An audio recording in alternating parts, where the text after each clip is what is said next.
I have exactly 1 hour to recreate the world's biggest song right now, or else nothing. Nothing's gonna happen. You guys are way too used to high stakes. This is a very chill channel, I hope you know that. Here's the thing. Everyone thinks music production is this mystical, impossible craft that takes decades to master. So I'm gonna prove that wrong by breaking down how I recreated Ordinary by Alex Warren in an hour. Okay, step 1 is all about that signature ukulele sound, well, plot twist, I don't have a ukulele, but I do have the rubber bridge plugin by Fine Classics. So I'm just gonna use that.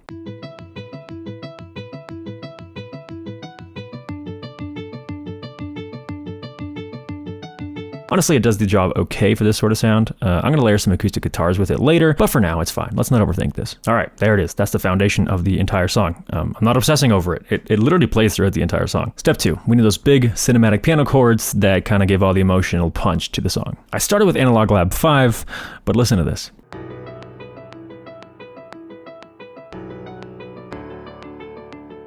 It's not hitting right, something's kind of off, and this part's kind of important, so let's not settle for good enough in this section. So, I jumped into Musio and I chose the 𝗕𝗘𝗠𝗘𝗥 Studio preset, and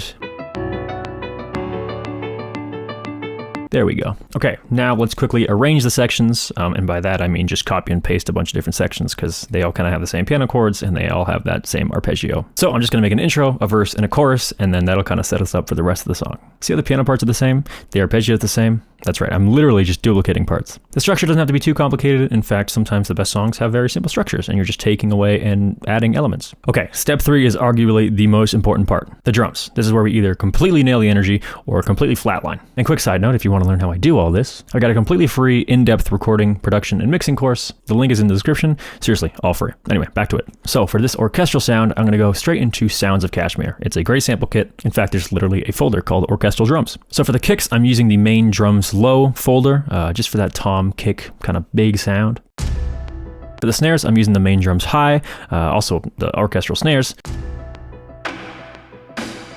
and also layering some church claps with it. And for all the transitions and impacts, I'm using a crash and a white noise exhaust. Really, the only bit of processing I'm doing is putting Renaissance Axe on the entire drum bus. Is it lazy? Yes. Do I have an hour to do this? Also yes. As for like the arrangement of the drums, the verses are a little more laid back, so I take out the majority of the kick and snare sounds, keeping it simple. And then in the chorus, I add in those snare sounds, those rim shots. And I also add an extra kick because the beat changes a little bit. So yeah, pretty simple. Okay, now for the foundation, the bass. Now I could hunt down some presets. I'm sure Analog Lab has some good bass presets for this sound, but I'm just gonna make it in Serum. It's quick, it's easy, and I know what I wanna do. So on oscillator 1 is the Monster 2 wavetable, and on oscillator 2, there's a bit more bite, so I add a filter, and I add some voices to widen it out, and that's it.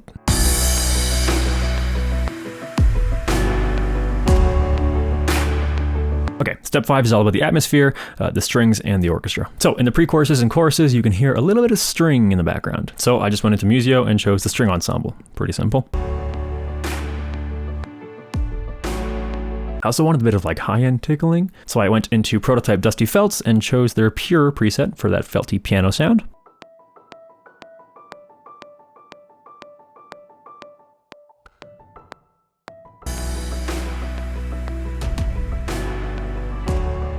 I also layered that with the glockenspiel.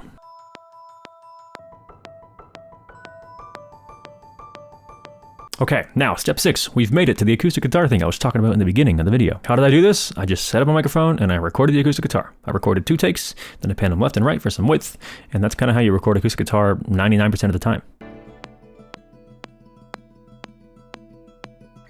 Here's a creative twist though. In the second verse of Ordinary, you kind of hear this like, well, it's percussive, it's drums, but it's filtered out and it's quite simple and not like as big as like the regular drums. So I just hit the acoustic guitar and the strings.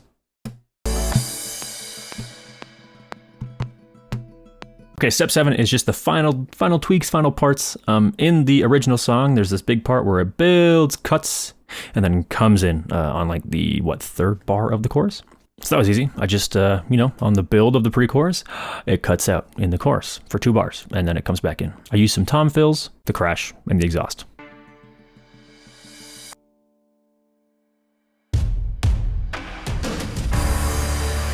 And after all that, here's what I made in an hour.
And there it is, a complete recreation. Maybe not so complete. It did only take an hour and I didn't have any vocals on it, but also, to be fair, I can't sing that high. I wanted to show you how a big song like this, or a seemingly big song like this, can actually be made quite simple and you don't really have to overthink it. Music production is not a very intimidating process. You just pick what sounds good, put it with other stuff that sounds good, and make sure that stuff sounds good together. Again, if you want to dive deeper into this, I have that course linked in the description. It's called the Producer Blueprint and it covers pretty much everything. So anyway, stop overthinking, start making. The world doesn't want your excuses, the world wants your music.